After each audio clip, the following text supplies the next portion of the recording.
ಏನ ಮಾಡಿದ್ರು ಊರ ಮಂದಿ ಬ್ಯಾಡ ಅನ್ನೋದನ್ನ ಮಾಡೋದು. ಒಟ್ಟ ಇಡೀ ಊರ ಮಂದಿ ಅಂತಾರೆ ತಮ್ಮ ಅದು ಮಾಡಬೇಡು, ಅದು ಚಲೋ ಅಲ್ಲೋ, ಅದು ನಿನಗೂ ಒಳ್ಳೇದಲ್ಲ, ಊರಿಗೂ ಒಳ್ಳೇದಲ್ಲ, ಅದನ್ನು ಮಾಡಬೇಡ ಅಂತ ಹೇಳಿದ್ರು ನಾ ಅದನ್ನೇ ಮಾಡವ.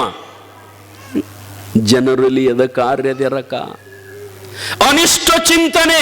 ಮನ್ಯಾಗ ಕುತ್ಕೊಂಡು ಏನ್ ಚಿಂತೆ ಮಾಡೋದು ಅಂದ್ರೆ, ಮೊನ್ನೆ ಅವ 10 ಎಕರೆ ಹೊಲ ತಗೊಂಡ, ಹೊಳ್ಳೆ ಅವ್ ಮಾರ್ಬೇಕಲ್ಲ, ಹೆಂಗ್ ಮಾಡ್ಬೇಕು ಅದಕ್ಕ ಕೆಟ್ಟದ್ದ ವಿಚಾರ ಮಾಡೋದು. ಮೊನ್ನೆ ಅವ್ ಮನಿ ಕಟ್ಟಿದಲ್ಲ, ಅವ ಹಾಳಾಗ್ಬೇಕಲ್ಲ, ಹೆಂಗ್ ಮಾಡ್ಬೇಕು, ಒಟ್ಟು ಹೊಟ್ಟೆ ಕಿಚ್ಚು ಮಾಡೋದು. ನಮ್ಮ ಜನ ಹೆಂಗದಾರ ಅಂತಂದ್ರೆ ಅದ್ರೊಳಗೆ ಇತ್ತಿತ್ತರೊಳಗೆ ಹೆಂಗದಾರ ಅಂತಂದ್ರೆ ನಿಮ್ಗೆಲ್ಲ ಗೊತ್ತದ. ಒಬ್ಬ ಏನಾರ ಒಳ್ಳೇದು ಮಾಡಕ್ ಹೋಗ್ತೀರಿ ಅಂದ್ರೆ ಅದಕ್ಕೆ 1000 ಮಂದಿ ಬಂದು ಅಡ್ಡಗಾಲ್ ಹಾಕಿರ್ತಾರ. ಅವ್ರಿಗೂ ಗೊತ್ತಿರ್ತದೆ ಅವ್ ಮಾಡೋದು ಒಳ್ಳೇದು ಅನ್ನೋದು, ಅವ್ರಿಗೂ ಗೊತ್ತಿರ್ತದೆ. ಆದ್ರೂ ಅದನ್ನ ಮಾಡಿಕೊಡಂಗಿಲ್ಲ. ಯಾಕಂತಂದ್ರೆ ಅವ್ ಒಬ್ಬ ಅದನ್ನ ಒಳ್ಳೇದು ಮಾಡಿದಂದ್ರೆ ಇಡೀ ಊರಾಗ ಅವನೇ ಪಾಪ್ಯುಲರ್ ಆಗುತ್ತಾನೆ. ನಾವು ಮಾತ್ರ ಇಟ್ಟು ದೊಡ್ಡವ್ರಿದ್ದು ಇಲ್ಲಿ ಕಾಲನ ಕಸ ಆಗಿಕೊಂಡಿರ್ತೀವಿ ಅಂತ ತಿಳ್ಕೊಂಡು ಅವ್ ಒಳ್ಳೇದು ಮಾಡ್ತಾನಂದ್ರು ಅವ್ನು ಮಾಡಕೊಡಂಗಿಲ್ಲ. ಯಾಕ ಅವ್ ಬೆಳಿತಾನಂತ ತಿಳ್ಕೊಂಡು. ಅರೆ ಅವ್ ಬೆಳೆಯೋದು ತಟ್ಟಿರ್ಲಿ, ಊರಿಗೆ ಒಳ್ಳೇದು ಮಾಡ್ತಾನ, ಅದನ್ನ ನೋಡೋ ತಮ್ಮ. ಅದ ಮತ್ತೆ ಯಾರು ಕೆಟ್ಟ ಮಾಡಕತ್ತಿದ್ರು ಅಂದ್ರೆ, ಊರಿಗೆ ಒಬ್ಬ ವ್ಯಕ್ತಿಗೆ ಕೆಟ್ಟ ಮಾಡಕತ್ತಿದ್ರು ಅಂದ್ರೆ ಆಗ ಇವರೆಲ್ಲ ಗಪ್ಪ ಕೂತಿರ್ತಾರೆ ಮನ್ಯಾಗ ದೊಡ್ಡವರು. ಊರು ಅಳಗಾಲಾಗುವುದು ಏನಾರು ಮಾಡುತ್ತಿದ್ದಂದ್ರೆ ಅದಕ್ಕೂ ಸುಮ್ಮ ಕೊಂಡಿರ್ತಾರೆ. ಒಳ್ಳೇದು ಯಾವಾರ ಮಾಡ್ತಿದ್ದಂದ್ರೆ ಅದಕ್ಕೆ ಅಡ್ಡ ಬಡಿಗೆ ತಂದು ಮೊದಲು ಇಟ್ಟು ಬಿಡ್ತಾರೆ. ಕಾರಣ ಏನು ಅಂತಂದ್ರೆ ಇದು ಅನಿಷ್ಟ ಚಿಂತನೆ. ಇನ್ನೊಬ್ಬರ ಹಾಳಾಗಲಿ ಅಂತ ತಿಳ್ಕೊಂಡು ಎಂದೂ ಹೊಟ್ಟೆ ಕಿಚ್ಚು ಮಾಡಬೇಡ್ರಿ ಎಂದಿರ, ಎಂದೂ ಹೊಟ್ಟೆ ಕಿಚ್ಚು ಮಾಡಬೇಡ್ರಿ. ಯಾರ ಒಬ್ರು ಬೆಳೆಯವ್ರಿದ್ರು ಅಂತಂದ್ರೆ ಅವ್ರ ಕಾಲು ಜಗ್ ಬೇಡ್ರಿ, ಅವ್ರ ಕಾಲಿಡಾಕ ನಿಮ್ಮ ಹೆಗಲು ಕೊಡ್ರಿ. ನಮ್ಮೂರನ ಮನುಷ್ಯ ಇಡೀ ರಾಜ್ಯದೊಳಗೆ ಬೆಳಿತಾನ, ಇಡೀ ರಾಷ್ಟ್ರದೊಳಗೆ ಬೆಳಿತಾನ. ಅವನು ಡಾಕ್ಟರ್ ಆಗುತ್ತಾನೋ, IAS ಆಗುತ್ತಾನೋ, ಇಂಜಿನಿಯರ್ ಆಗುತ್ತಾನೋ, ಏನಾಗುತ್ತಾನಾಗಲಿ, ಹೆಸರು ಬರೋದು ಮಾತ್ರ ಚಿಮ್ಮಡದಂತ ಬರ್ತೈತೆ ಅಂತ ತಿಳ್ಕೊಂಡು ಎಲ್ಲರೂ ಕೂಡಿ ಅವನ ಕಾಲು ಜಗ್ಗಬೇಡ್ರಿ, ಅವನ ಕಾಲಿಗೆ ನಿಮ್ಮ ಹೆಗಲು ಕೊಡ್ರಿ, ಮತ್ತಟ್ಟ ಅವನು ಮುಂದೆ ಕಳ್ಸಕ ಪ್ರಯತ್ನ ಮಾಡ್ರಿ. ಅಂದ್ರೆ ನಿಮಗೂ ಕಿಮ್ಮತ್ತು ಬರ್ತದ, ನಿಮ್ಮ ಊರಿಗೂ ಕಿಮ್ಮತ್ತು ಬರ್ತದ. ಅವ ಸಾಯುತಕ ನಿಮ್ಮನ್ನ ನೆನೆಸ್ತಾನ, ಇಂಥವ್ರು ನನಗ ಸಹಾಯ ಮಾಡಿದ್ರ ನನ್ನ ಕಾಲದೊಳಗ ಅಂತ ತಿಳ್ಕೊಂಡು, ನನಗ ಇಂಥವ್ರು ಸಹಾಯ ಮಾಡಿದ್ರಂತ ನಿಮ್ಮನ್ನ ನೆನೆಸ್ತಾನ. ಅದಕ್ಕ ನಾವ್ ಏನ್ ಮಾಡ್ಬೇಕಂದ್ರೆ ಇನ್ನೊಬ್ಬರ ಬಗ್ಗೆ ಹೊಟ್ಟೆ ಕಿಚ್ಚು ಪಡೋದು ಬೇಡ. ಬಸವಣ್ಣವ್ರು ಹೇಳ್ತಾರಲ್ಲ, ಹೊಟ್ಟೆಯ ಕಿಚ್ಚು ಮನೆಯ ಕಿಚ್ಚು ಮನೆಯ ಸುಟ್ಟಲ್ಲದೆ ನೆರೆಮನೆಯ ಸುಡುವುದೇ ಕೂಡಲ ಸಂಘ. ಈಗ ಮನ್ಯಾಗ ಬೆಂಕಿ ಹತ್ಯದ, ಒಬ್ಬರ ಮನೆಗೆ ಬೆಂಕಿ ಹತ್ಯದ, ಅವ್ರ ಮನೆಗೆ ಬೆಂಕಿ ಹತ್ತಂದ್ರ ಅದ ಅವ್ರ ಮನೆ ಸುಡ್ತದೋ ದೂರಿದ್ದವ್ರ ಮನೆ ಸುಡ್ತದನು, ದೂರಿದ್ದವ್ರ ಮನೆ ಸುಡ್ತದ. ಈಗ ನಿಮ್ಮ ಹೊಟ್ಟೆಗ ಹೊಟ್ಟೆ ಕಿಚ್ಚು ಅಂದ್ರೆ ಏನ್ರಿ? ಕಿಚ್ಚು ಅಂದ್ರೆ ಬೆಂಕಿನಲ್ಲ, ಕಿಚ್ಚಂದ್ರ ಬೆಂಕಿ. ಅದು ಯಾವ ಕಿಚ್ಚ? ಹೊಟ್ಟೆ ಕಿಚ್ಚ. ಹೊಟ್ಟೆ ಕಿಚ್ಚ ಅಂದ್ರೆ ಏನು? ಹೊಟ್ಟೆ ಹತ್ತಿದ ಬೆಂಕಿ. ಹೊಟ್ಟೆ ಕಿಚ್ಚ ಅಂದ್ರೆ ಏನು? ಹೊಟ್ಟೆಗೆ ಹತ್ತಿದ ಬೆಂಕಿ. ನಿಮ್ಮ ಹೊಟ್ಟೆಗೆ ಹತ್ತಿದ ಬೆಂಕಿ ನಿಮ್ಮ ಹೊಟ್ಟೆ ಸುಡಲಾರ್ದ ಇನ್ನೊಬ್ಬರು ಬದುಕನ್ನು ಸುಡ್ತದೆ ಏನದು? ಇನ್ನೊಬ್ಬರು ಹಾಳಾಗಲಿ ಅಂತ ನಿಮ್ಮ ಹೊಟ್ಟೆಗೆ ಕಿಚ್ಚು ಹಚ್ಕೊಂಡ್ರೆ ನಿಮ್ಮ ಹೊಟ್ಟೆನ ಸುಟ್ಟು ಹೋಗ್ತದ. ಇನ್ನೊಬ್ಬರ ಬದುಕು ಎಂದೂ ಹಾಳಾಗಂಗಿಲ್ಲ ಎಂದಿರ, ಇನ್ನೊಬ್ಬರ ಬದುಕು ಎಂದೂ ಹಾಳಾಗಂಗಿಲ್ಲ. ಅದಕ್ಕೆ ನಾವು ಹೊಟ್ಟೆ ಕಿಚ್ಚು ಮಾಡೋದು ಬೇಡ. ಏನಂತಂದ್ರ ಅವ ಹೆಂಗ ಬೆಳೆದಾನಲ್ಲ, ನಮ್ಮೂರಾಗ ಅವ ಹೆಂಗ ಬೆಳೆದಲ್ಲ, 2 ಮಜಲ್ ಮನಿ ಕಟ್ಟ್ಯಾನ, 50 ಲಕ್ಷ ರೂಪಾಯಿ ಕಾರ್ಗಡೆ ತಂದಾನ. ನಾವು ದುಡಿಯೋನು, ಚಟ ಮಾಡೋದು ಬಿಡೋನು, ಚಲೋ ದುಡಿಯೋನು. ದುಡಿದವ 2 ಮಜಲು ಕಟ್ಟಾನಂದ್ರೆ ನಾವು 3 ಮಜಲು ಕಟ್ಟೋನು. ಅವ 50 ಲಕ್ಷದ ಕಾರ್ ತಂದಾನಂದ್ರೆ ನಾವು 1 ಕೋಟಿ ರೂಪಾಯಿದ ಕಾರ್ ತರೋಣ ಅಂತ ತಿಳ್ಕೊಂಡು ಚಾಲೆಂಜ್ ಮಾಡಿ ಅವನಕ್ಕಿಂತ ದೊಡ್ಡವರಾಗ್ರಿ. ಅವನು ತುಳಿಬೇಕಂತ ಪ್ರಯತ್ನ ಮಾಡಬೇಡ್ರಿ, ಅವನು ತುಳಿಬೇಕಂತ ಪ್ರಯತ್ನ ಮಾಡಬೇಡ. ಕಾರಣ ಏನಂತಂದ್ರೆ ಮನುಷ್ಯ ಮನಸ್ಸು ಸ್ವಚ್ಛಿತ್ತಂದ್ರೆ ದೇವರ ಮೆಚ್ಚತಾನ, ಜನ ಮೆಚ್ಚಂಗಿಲ್ಲ. ಏನು ಜನ ಮೆಚ್ಚಲಿ ಬೇಕಾರೆ ಬಿಡ್ಲಿ, ಯಾವತ್ತೂ ಜನ ಒಳ್ಳೇದಕ್ಕೆ ಮೆಚ್ಚಂಗಿಲ್ಲ, ಇದು ಪಕ್ಕ ಯಾವ ಊರಾಗಾದ್ರು. ಆದ್ರೆ ಮ್ಯಾಗೊಬ್ಬ ಕುಂತಾನ, ಮ್ಯಾಗೊಬ್ಬ ಕುಂತಾನ, ಅವ ತಕ್ಕಡಿ ಹಿಡ್ಕೊಂಡನ ಕೂತಾನ. ಆದ್ರೆ ಅವನ್ ತಕ್ಕಡಿ 2 ನಂಬರ್ ಇಲ್ಲ. ನಮ್ಮ ಊರನು ಎಲ್ಲ ತಕ್ಕಡಿ 2 ನಂಬರ್ ಅದಾವ. ಆದ್ರೆ ಪರಮಾತ್ಮ ಹಿಡ್ಕೊಂಡು ಕೂತದ ತಕ್ಕಡೆ ಏನದಲ್ಲ ಅದ್ರಾಗ ಒಟ್ಟ ಒಂದಿಟ್ಟು 2 ನಂಬರ್ ಇಲ್ಲ. ಅದಕ್ಕೆ ಬಸವಣ್ಣವ್ರು ಒಂದು ವಚನದಲ್ಲಿ ಹೇಳ್ಯಾರ ನೋಡ್ರಿ, ಏನು? ಕಾಣಿಯ ಸೋಲ ಅರ್ಧ ಕಾಣಿಯ ಗೆಲ್ಲ. ಪರಮಾತ್ಮನ್ ತಕ್ಕಡೆ ಹೆಂಗದಂದ್ರ ಒಂದು ನಯ್ಯ ಪೈಸಾ ಸೋಲಂಗಿಲ್ಲ, ಬಿಡಂಗಿಲ್ಲ, ಒಂದು ನಯ್ಯ ಪೈಸಾ ನಿಮ್ಮದು ತಗೊಳಂಗಿಲ್ಲ. ಅವ್ ಕರೆಕ್ಟ್ ತೂಕ ಮಾಡ್ತಾನಂತ.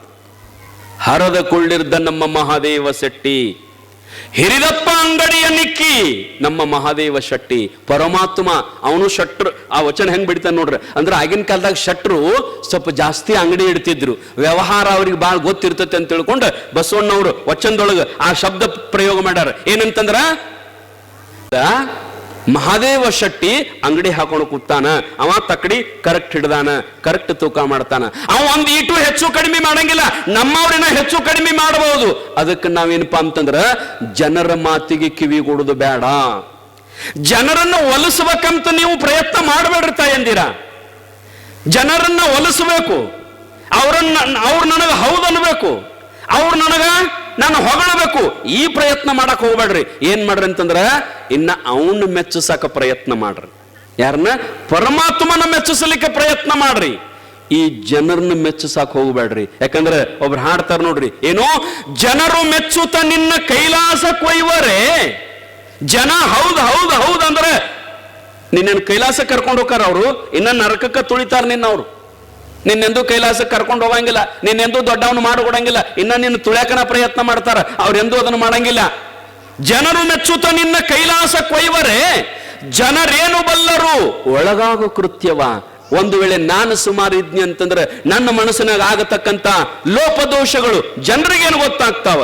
ಅದಕ್ಕ ಜನರನ್ನ ಮೆಚ್ಚಿಸೋ ಸಲುವಾಗಿ ಏನ್ಕೇನಾರ ಮಾತಾಡಬೇಡ್ರಿ. ಕೆಟ್ಟಿತ್ತಂದ್ರೆ ಕೆಟ್ಟ ಅನ್ರಿ, ಚಲೋ ಇತ್ತಂದ್ರೆ ಚಲೋನ ಅನ್ರಿ. ಸುಳ್ಳ ಮೂರ್ಖ ಮನುಷ್ಯನ ಹೊಗಳಕ್ ಹೋಗ್ಬೇಡ್ರಿ. ಅದು ಬಹಳದ ನಮ್ಮ ಜಗತ್ತಿನೊಳಗೆ. ಈಗ ಒಬ್ಬ ದೊಡ್ಡ ಮನುಷ್ಯ, ಅವ ದಾನನೇ ಇಲ್ಲ, ಅವಂಗ ಧರ್ಮನೇ ಇಲ್ಲ, ಪುಣ್ಯನ ಇಲ್ಲ, ಪರೋಪಕಾರ ಇಲ್ಲ, ಅವನಲ್ಲಿ ಒಂದು ನಯ್ಯ ಪೈಸಾದಟ್ಟು ಒಳ್ಳೆಯದಿಲ್ಲ, ಬರೇ ದೊಡ್ಡ ಸಾಹುಕಾರ ಅದಾನಂತ ತಿಳ್ಕೊಂಡ ಅವನ ಹತ್ಯಕ್ಕೆ ಹೋಗಿ ಕುಂತು ಏನ್ ದೊಡ್ಡದ ಹಾನಿರಿ ಅಪ್ಪ ನೀವು ಅನ್ಬೇಡ್ರಿ ಮಾರಾಯ. ಯಾಕಂತೀರಿ? ಇದರಿಂದ ನಿಮಗ ಪಾಪದ, ನಿಮಗ ಪಾಪದ. ಇಲ್ಲದ ಗುಣಗಳನ್ನು ಯಾಕೆ ಅವನಲ್ಲಿ ತರಿಸಿ ಹೊಗಳ್ತೀರಿ? ಹೊಗಳ್ಬೇಡ್ರಿ. ಮೂರ್ಖರನ್ನೆಂದು ಹೊಗಳಬಾರದು, ಜಿಪುಣನಿಗೆ ಎಂದೂ ದಾನಿ ಅನ್ನಬಾರದು, ಕೆಟ್ಟವನಿಗೆ ಎಂದೂ ಒಳ್ಳೆಯವನ್ನಬಾರದು. ಕಾರಣ ಏನು ಅಂತಂದ್ರ ನಾವು ಜನರನ್ನ ಹೊಗಳಕ್ ಹಾದಿವ್ ಅಂತಂದ್ರ ಅವ್ರು ಎಂದೂ ನಮಗ ಒಳ್ಳೆಯದನ್ನು ಬಯಸಂಗಿಲ್ಲ. ಜನರನ್ನ ಕುರಿತು ಹಾಡಬೇಡ್ರಿ. ನಮ್ಮವ್ಗಳು ನೋಡ್ಬೇಕು, ತವ್ರ ಮನೆಯವ್ರನ್ನ ಹಾಡ್ತಿರ್ತಾರ. ಒಂದ್ ಸವನ ಅಣ್ಣನ್ನು ಆರೆತ್ತ ಮುನ್ನು ಏನೇನು ಏನ್ರಿ ನನಗೂ ಹಾಡಕ್ ಬರಂಗಿಲ್ಲ ಅದು. ಅಣ್ಣನ್ನು ಆರೆತ್ತ ತಮ್ಮನ್ನು ಮೂರೆತ್ತ, ಅದೇನೋ ಬರುವಾಗ ಏನೋ ಅದರಿತ್ತ. ಅವ್ರು ಆ ತವ್ರ ಮನಿದು ಅಟ್ಟ ಎತ್ತದವ ಅಟ್ಟ ಆಕಳದವ ಅಂತ ಹಾಡ್ತಾಳ. ಅವರು ಇವ್ರು ಹೋದಾಗ ಮಂದಿ ಮನೆಗೆ ಒಂದು ಕಪ್ ತಗೊಂಡೋಗಿ ಚಾಕ್ ಹಾಲ್ತಿರ್ತಾರ. ಅವ್ರು ಆರೆತ್ತ ಮೂರೆತ್ತ ಎಲ್ಲಿ ಹೋಗ್ಯಾವು? ಸುಮ್ಮ ಹಾಡೋದಿಲ್ಲ ಬೀಸುವಾಗ. ಯಾರದರ ಕಲ್ಲ, ಯಾರುವರ ಕಾಳ ಹಾಡೋದು. ಮತ್ತ ಅದೇನೋ ಯಾವ ಭೂಮಿ ಅದ್ರ್ಯಾವತ್, ಹೌದಿಲ್ರಿ? ಹಾಡ್ಬೇಡ್ರಿ ಹಂಗ. ಯಾಕ್ರಿ ಸ್ವಾಮಿ, ನಮ್ಮ ತವ್ರ ಮನೆಯವ್ರನ್ನ ನಾವು ಹಾಡಿದ್ರ ನಿಮ್ಗೇನು ಗೊತ್ತಂತೀರೋ?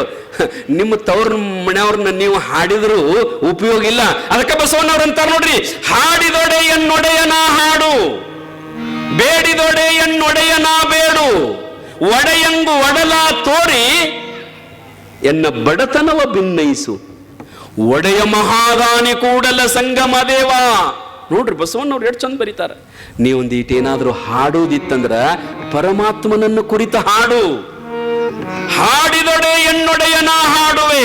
ಅವನ ಕುರಿತು ನೀ ಹಾಡಿದಿ ಅಂತಂದ್ರ, ಅವನ ಕುರಿತು ಧ್ಯಾನ ಮಾಡಿದಿ ಅಂತಂದ್ರ, ಅವನ ಕುರಿತು ಭಕ್ತಿ ಮಾಡಿದೆ ಅಂತಂದ್ರ, ನಿನ್ನ ಭಕ್ತಿಗೆ, ನಿನ್ನ ಧ್ಯಾನಕ್ಕ, ನಿನ್ನ ಚಿಂತನೆಗೆ ಒಂದು ದಿನಾರಯ ಕೊಲ್ಲಕತ್ತ ಪರಮಾತ್ಮ ಓಡಿ ಬಂದು ನಿನಗೆ ಭೇಟಿ ಆಗಬಹುದು.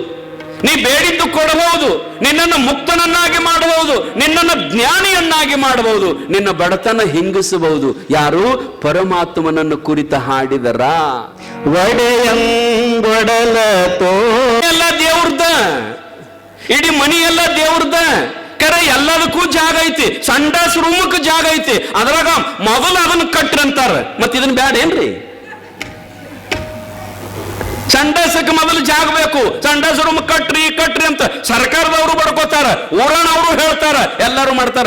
ಒಬ್ರು ದೇವ್ರ ಮನಿ ಕಟ್ರಿ ಅಂತ ಹೇಳಂಗೇ ಇಲ್ಲ. ಅಲ್ಲೇ ಸುಮ್ಮ ಅದೇನು ಗ್ಯಾಸ್ ಕಟ್ಟಿ ಕಟ್ತಾರ್ರೆ, ಗ್ಯಾಸ್ ಕಟ್ಟಾಗ ಒಂದು ಕಡಾವು ಕಲ್ಲು ಹಿಡಿದು ಈಚೆ ಕಡೆ ದೇವ್ರಿಗೆ, ಅಲ್ಲೇ ಮಗ್ಗಲು ಸಿಂಕ ಏನದು ಮುಸುರಿ ತೊಳೆಯೋದು, ಅದ್ರ ಬಾಜುನ ದೇವ್ರದ್ದು ಒಂದಿಟ್ಟು ಕಲ್ಲು ಇಟ್ಟು ಅದ್ರ ಮ್ಯಾಗ ಇಟ್ಟು ಬಿಟ್ಟಿರ್ತಾರ. ಅಲ್ಲೇ ದೇವ್ರ ಆದ್ರೆ ಹಿಂದಿನವರು ಜಗಲಿ ಕಟ್ತಿದ್ರು.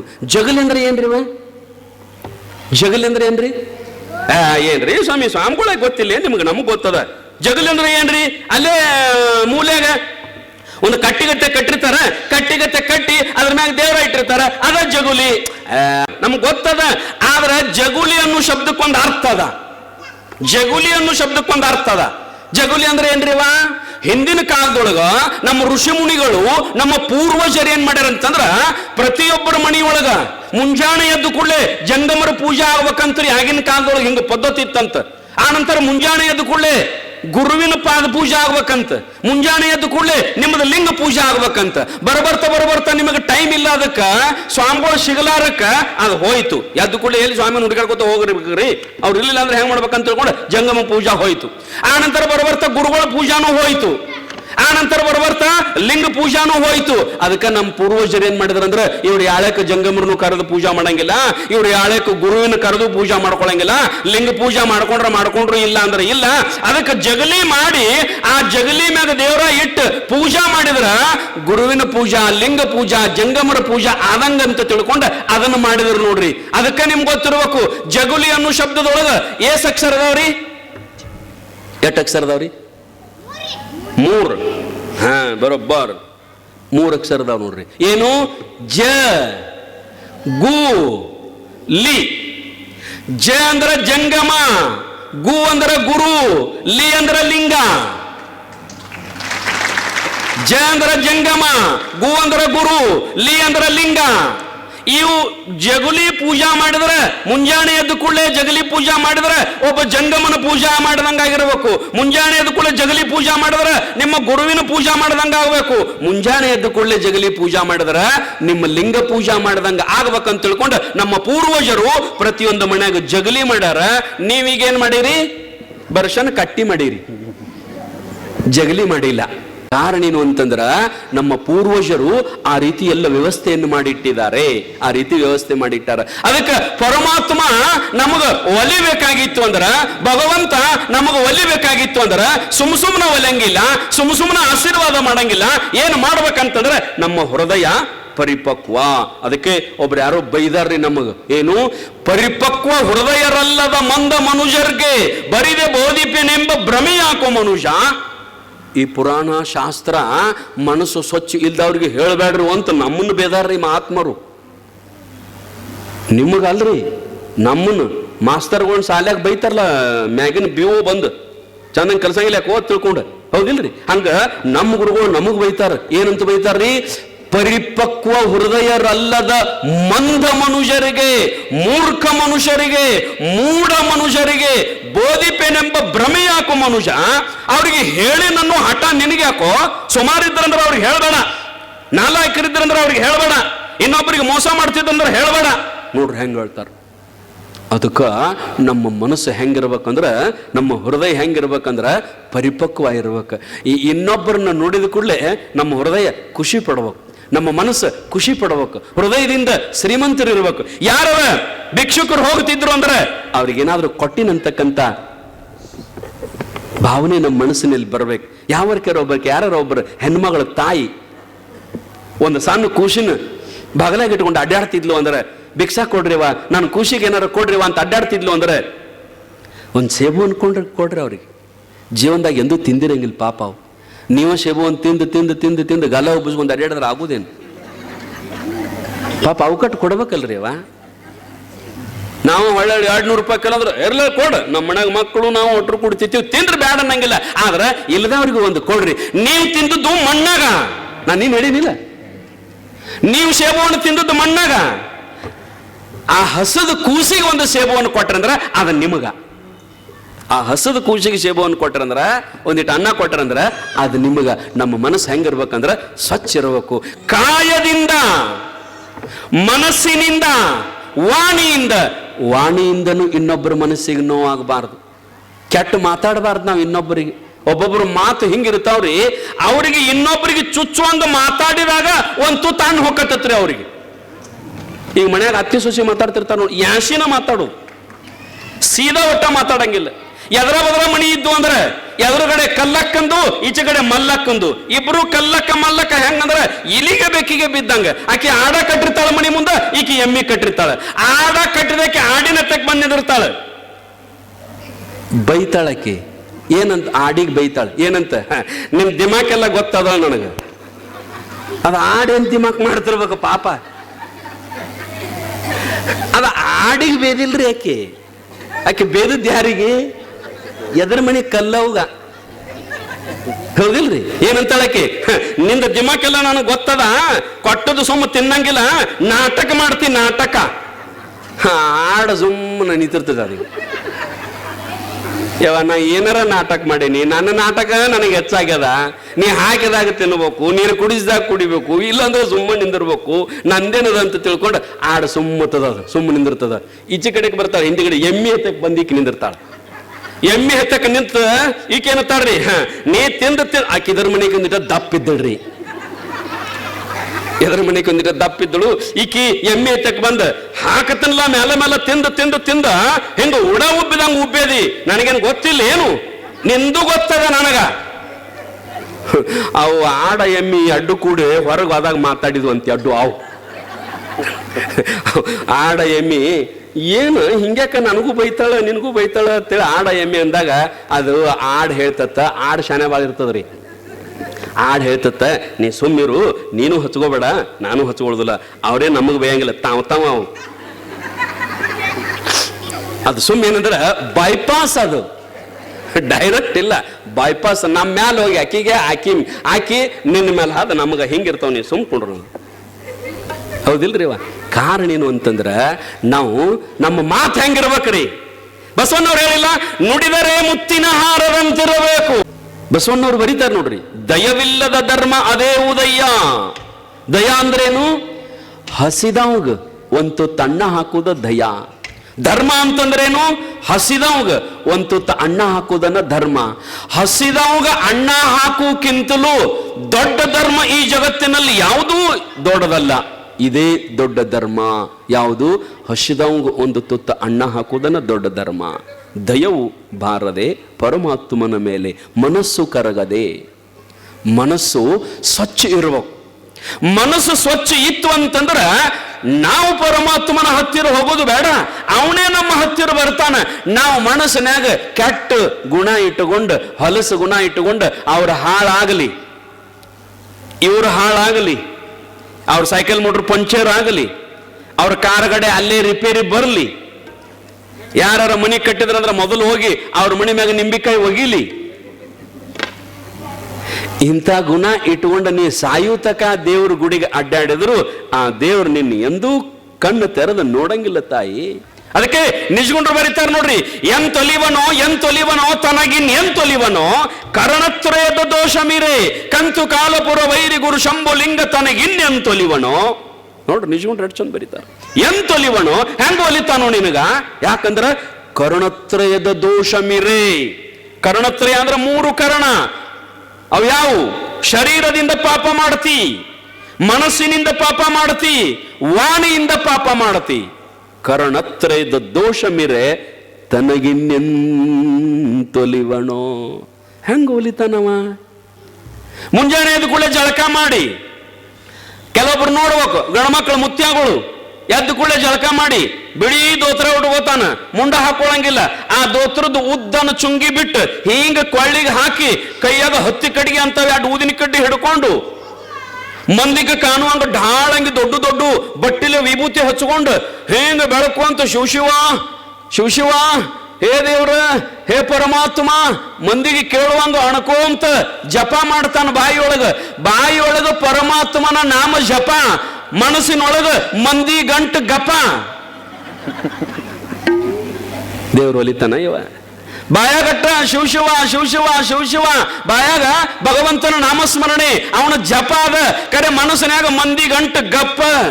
ಕೊಟ್ಟವು ಸತ್ತ ಹೋಗ್ಬೇಕವ್, ಇವಾಗ ಕೊಟ್ಟವ್ ಬಹಳ ದೊಡ್ಡ ಭಕ್ತ. ಮತ್ತೆ ಇವ್ರ ಈ ಭಕ್ತರನ್ನವ್ರು ಬಹಳ ಮತ್ತೆ ಯಾರ ಹಂಗ ತಪ್ಪು ತಿಳ್ಕೊಂಡ್ರಿ. ಮತ್ತೆ ನೀವು ಈ ಭಕ್ತರನ್ನವ್ರು ತೀರ ಬೆಳಕಿರ್ತಾರ್ರಿ ಇವು.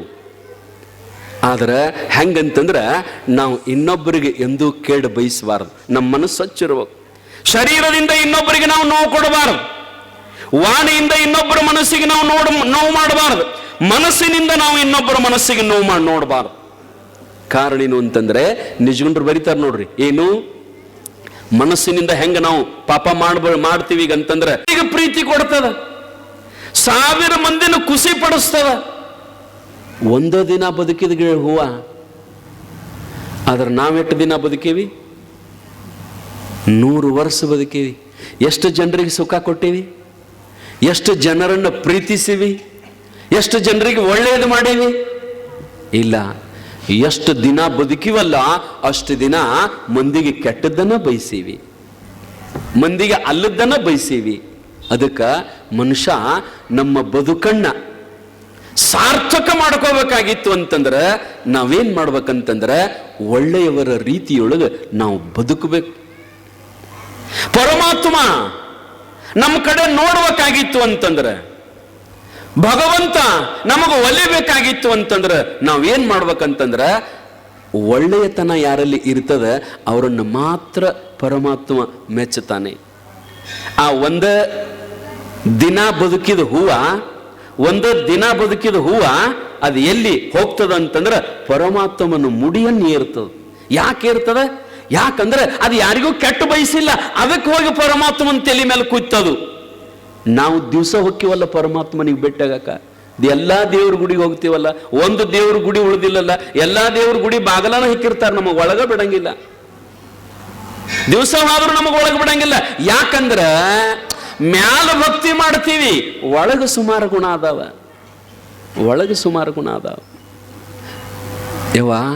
ದೇವ್ರು ಮೆಚ್ಚಬೇಕಾದ್ರೆ ಏನಿರ್ಬೇಕಂದ್ರೆ ಒಳಗ ಸ್ವಚ್ಛ ಇರ್ಬೇಕು, ನಮ್ದು ಮನಸ್ಸು ಸ್ವಚ್ಛ ಇರ್ಬೇಕು, ಹೃದಯ ಸ್ವಚ್ಛ ಇರ್ಬೇಕು.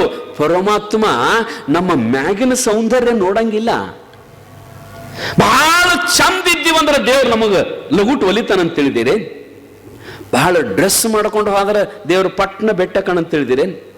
ಬಹಳ ಚಂದ ಮೇಕಪ್ ಮಾಡ್ಕೊಂಡು ಹೋದ್ರೆ ದೇವ್ರ ಪಟ್ನ ಬೆಟ್ಟ ಕಣಂತ ತಿಳಿದಿರೇನ್? ಇಲ್ಲ. ಈ ದೇಹದ ಸೌಂದರ್ಯ, ಈ ದೇಹದ ಮೇಕಪ್ ಮಾಡ್ಕೊಂಡದ್ದು, ಇದನ್ನೆಲ್ಲ ಯಾರು ನೋಡಿ ಮೆಚ್ಚಬಹುದು ಅಂದ್ರೆ ನಮ್ಮ ಮನ್ಯಾಗ ನಮ್ಮ ಗಂಡ ನೋಡಿ ಮೆಚ್ಚಬಹುದು, ಆದ್ರೆ ಪರಮಾತ್ಮ ಮೆಚ್ಚಂಗಿಲ್ಲ. ಪರಮಾತ್ಮ ಮ್ಯಾಗಿನ ಸೌಂದರ್ಯವನ್ನ ನೋಡಂಗಿಲ್ಲ, ಪರಮಾತ್ಮ ಒಳಗಿನ ಸೌಂದರ್ಯವನ್ನ ನೋಡ್ತಾನ್ರಿ. ಒಳಗಿನ ಸೌಂದರ್ಯವನ್ನ ನೋಡ್ತಾನ. ನೀ ಕುಂಟಿದ್ರು, ನೀ ಕುಂಟಿದ್ರು, ನೀ ಜಳಕ ಮಾಡ್ಲಿಲ್ಲ ಅಂದ್ರೆ ಬಿಟ್ಟಿರು ಮತ್ತೆ ಜಳಕ ಮಾಡುದು.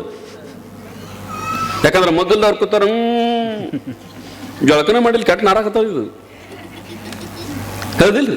ಜಳಕ ಮಾಡ್ರಿ, ಬೇಡ ಅನ್ನಂಗಿಲ್ಲ. ನೀವು ಜಳಕ ಮಾಡ್ಲಿಲ್ಲ, ನಮ್ಮ ತಾಯಿಗಳು ನೋಡ್ಬೇಕು, ಜಳಕ ಮಾಡ್ಬೇಕು, ಮಡಿ ಬಟ್ಟೆ ಉಟ್ಕೋಬೇಕು, ಆ ನಂತರ ಹಣಿ ಮೇಲೆ ವಿಭೂತಿ ಹಚ್ಕೋಬೇಕು, ನಂತರ ಕುಂಕುಮ ಹಚ್ಕೋಬೇಕು, ದೊಡ್ಡ ದೊಡ್ಡ ರುದ್ರಾಕ್ಷಿ ಹಾಕೋಬೇಕು, ಇಟ್ಟೆಲ್ಲ ಮಾಡಿ ಕೈಯಾಗ ಅದು ಹಿಡಿದು ದೇವ್ರಿಗೆ ಹೋಗ್ಬೇಕು. ಇದನ್ನೇನು ನೋಡಂಗಿಲ್ಲವ. ನೀ ಇವತ್ತಿ ಹಚ್ಕೊಲಾರ್ದಬ್ಬ, ರುದ್ರಾಕ್ಷಿ ಕಟ್ಕೊಲಾರ್ದಬ್ಬ, ನೀ ಏನ್ ಜಳಕ ಮಾಡ್ಲಾರ್ದನು ಬಾ. ಆದ್ರೆ ಪರಮಾತ್ಮ ಏನ್ ನೋಡ್ತಾನಂದ್ರೆ ನಿನ್ನ ಮನಸ್ಸು ಸ್ವಚ್ಛ ಇತ್ತು ಅಂತಂದ್ರೆ ನೀ ಬರುದು ಬೇಡ, ಅವನೇ ನಿಮ್ಮ ಮನೆಗೆ ಓಡಿ ಬರ್ತಾನ ಪರಮಾತ್ಮ. ಮನಸ್ಸು ಬೈದವರಿಗೂ ಒಳ್ಳೆಯದನ್ನ ಬಯಸ್ತಾರೆ, ಒಳ್ಳೆಯದನ್ನ ಆಶೀರ್ವಾದ ಮಾಡ್ತಾರೆ. ಅವರಿಗೆ ಕಾಣಿಕೆ ಕೊಟ್ಟವರಿಗೂ ಒಳ್ಳೆಯದನ್ನ ಆಶೀರ್ವಾದ ಮಾಡ್ತಾರೆ. ನೋಡ್ರಿ, ಇದು ಮಹಾತ್ಮರ ಜೀವನ. ನಿಮ್ಗೆ ಗೊತ್ತಿರ್ಬೇಕು, ನೀವೆಲ್ಲ ನಿಮ್ಮ ಹೊಲದೊಳಗೆ ಗಿಡ ಹಚ್ಚಿದ್ರಿ ಅಂತಂದ್ರೆ, ನಿಮ್ಮ ಹೊಲದಾಗ ಗಿಡ ಹಚ್ಚಿದ್ರಿ ಅಂತಂದ್ರೆ, ಅಥವಾ ಯಾರದಾರ ಹೊಲದಾಗ ನೀವು ಹೋದಾಗ ನೋಡ್ತೀರಿ, ಗಿಡ ಹಚ್ಚಿರ್ತೀರಿ, ದೊಡ್ಡ ಗಿಡ ಬೆಳೆದು ನಿಂತಿರ್ತದ. ಆ ಗಿಡ ಎಷ್ಟು ಒಳ್ಳೆಯದನ್ನು ಬಯಸ್ತದ ನಿಮ್ಗೆಲ್ಲ. ಹೋದವ್ರಿಗೆ ನೆಳ್ಳ ಕೊಡ್ತದ, ಹಣ್ಣಿದ್ದು ಅಂದ್ರೆ ಹಣ್ಣು ಕೊಡ್ತದ, ನಿಮಗ ಆಮ್ಲಜನಕ ಕೊಡ್ತದ, ಉಸಿರಾಟ ಕೊಡ್ತದ. ಆ ಹಣ್ಣ ಎಲ್ಲ ರೀತಿಯಿಂದ ಆ ಗಿಡ ನಿಮಗೆ ಒಳ್ಳೆಯದು ಮಾಡ್ತದ. ಆದ್ರೆ ಒಬ್ಬ ಮನುಷ್ಯ ಬರ್ತಾನ, ದೊಡ್ಡ ಕೊಡ್ಲಿ ತಗೊಂಡು ಬರ್ತಾನ. ಎದಕ್ಕೆ? ಆ ಗಿಡ ಕಡಿಬೇಕಂತ. ಹಣ್ಣು ಕೊಟ್ಟ ಗಿಡ, ನೆಳ ಕೊಟ್ಟ ಗಿಡ, ಆನಂದ ಕೊಟ್ಟ ಗಿಡ, ಎಷ್ಟೋ ಪಕ್ಷಗಳಿಗೆ ಆಶ್ರಯ ಆಗಿರ್ತಕ್ಕಂಥ ಗಿಡ, ಆ ಗಿಡ ಕಡಿಬೇಕಂತ ಬರ್ತಾನ ಹೊಲದ ಮಾಲಕ. ದೊಡ್ಡ ಗಿಡ ಕಡೆಯಕತ್ತಾನ. ಗಿಡ ಕಡದು ಮಧ್ಯಾಹ್ನ ಬಿಸಿಲ, ಮೇ ತಿಂಗಳ ಅಂತದ್ರೊಳಗೆ ಗಿಡ ಕಡೆಯಕತ್ತಾನ. ಗಿಡ ಅರ್ಧ ಕಡಿತಾನ. ಅರ್ಧ ಕಡಿದು ಮಧ್ಯಾಹ್ನ 2 ಗಂಟೆ ಆಗುತ್ತದ, ಬಿಸಿಲು ಹತ್ತದ, ತೇಕ್ ಹತ್ತದ. ಆಗ ಏನ್ ಮಾಡ್ತಾನಂದ್ರ ಒಂದ್ ತಾಸು ರೆಸ್ಟ್ ಮಾಡ್ಬೇಕಂತಾನ, ಒಂದ್ ತಾಸು ಮಲ್ಕೊಂಡು ಆ ನಂತರ ಗಿಡ ಕಡಿಬೇಕಂತಾನ. ಸುತ್ತ 10 ಎಕರೆದಾಗ ಎಲ್ಲೂ ಗಿಡ ಇಲ್ಲ, ಅದೊಂದ ಗಿಡ. ಎಲ್ಲಿ ಮಲ್ಕೋತಾನ? ಆ ಗಿಡದ ಕೆಳಗ ಮಲ್ಕೋತಾನ, ಗಿಡದ ನೆಳ್ಳಾಗ ಮಲ್ಕೋತಾನ. ಅರ್ಧ ಗಿಡ ಕಡ್ದಾನವ, ಇನ್ನು ಅರ್ಧ ಅಷ್ಟ ಕಡಿಯುವುದದ. ಆದ್ರ ಬ್ಯಾಸರ ಬಂದು ಅದ ಗಿಡದ ನೆಳ್ಳಾಗನ ಮಲ್ಕೋತಾನ. ಆ ಪಾಪ ಆ ಗಿಡ ಇವ್ ನನ್ನ ಕಡಿಯಾಕತ್ತಾನ, ನಾಯಕ್ ಇವಾಗ ನೆಳ್ಳ ಕೊಡ್ಲಿ ಅಂತದೇನದು ಅನ್ನಂಗಿಲ್ಲ. ಅದ ಗಿಡದ ಕೆಳಗಡೆನ ಮಲ್ಕೊಂಡ್ರು ಮಲ್ಕೋ ಅಂತದ ಗಿಡ. ತಾಯಿ ಇದ್ದಂಗ ಮಲ್ಕೋ ಅಂತದ ಗಿಡ. ಅಲ್ಲೇ ಮಲ್ಕೊಂಡು ಮತ್ ಹಿಂದಿಗಡೆ ಎದ್ದು ಕಡಿಯಾಕತ್ತಾನ, ಏನೂ ಅನ್ನಂಗಿಲ್ಲ. ಹಂಗ ಗಿಡ ಹೆಂಗ ಬದುಕ್ಯದ ನೋಡ್ರಿ. ಜೀವನದೊಳಗ ಯಾರಿಗೂ ಕೆಟ್ಟ ಬಯಸೋದಿಲ್ಲ ಗಿಡ, ಯಾರಿಗೂ ಕೆಟ್ಟ ಬಯಸೋದಿಲ್ಲ, ಒಳ್ಳೆಯದನ್ನ ಬಯಸ್ತದ. ನಿಮ್ಮ ಹೊಲದಾಗ ಎಲ್ಲರ ಒಂದು ಹೂವಿನ ಗಿಡ ಹಚ್ಚಿದ್ರಿ ಅಂದ್ರೆ, ಒಂದು ಹೂವಿನ ಗಿಡ ಹಚ್ಚಿದ್ರಿ ಅಂದ್ರೆ, ಗುಲಾಬಿ ಹೂವಿನ ಗಿಡ ಹಚ್ಚಿರ್ತೀರಿ. ಆ ಗುಲಾಬಿ ಹೂವಿನ ಗಿಡ ಒಂದು ಹೂ ಆಗಿರುತ್ತದ. ಆ ಹೂವ ಯಾವಾಗ ಅರಳುತ್ತದ್ರಿ? ಆ ಹೂವ ಸೂರ್ಯೋದಯಕ್ಕೆ ಹೂ ಅರಳಿ ಬಿಡ್ತದ. ಸೂರ್ಯ ಹುಟ್ಟುತ್ತಾನಂದ್ರೆ ಮುಂಜಾನೆ ಎದ್ದು ಕೂಡಲೇ ಆ ಹೂವ ಅರಳಿ ಬಿಡ್ತದ. ಮತ್ತು ಯಾವಾಗದು ಹೂ ಮಡಚ್ಕೋತದ, ಸೂರ್ಯ ಮುಳುಗುದ್ರೊಳಗ ಅದು ಮಡಚ್ಕೊಂತದ. ಅದರ ಆಯುಷ್ಯ ಒಂದೇ ದಿನ. ಸೂರ್ಯ ಹುಟ್ಟಿದ ಕೂಡಲೇ ಅರಳುತ್ತದ, ಸೂರ್ಯ ಮುಳುಗಿದ ಕೂಡಲೇ ಮುದುಳೆ ಆಗುತ್ತದ. ಆ ಹೂವಿನ ಆಯುಷ್ಯ ಒಂದೇ ದಿನ. ಆದ್ರೆ ಒಂದೇ ದಿನ ಬದುಕಿದ್ರು ಆ ಹೂವಿನ ಗಿಡ ಹೆಂಗ ಬದುಕ್ತದ ಅಂತಂದ್ರ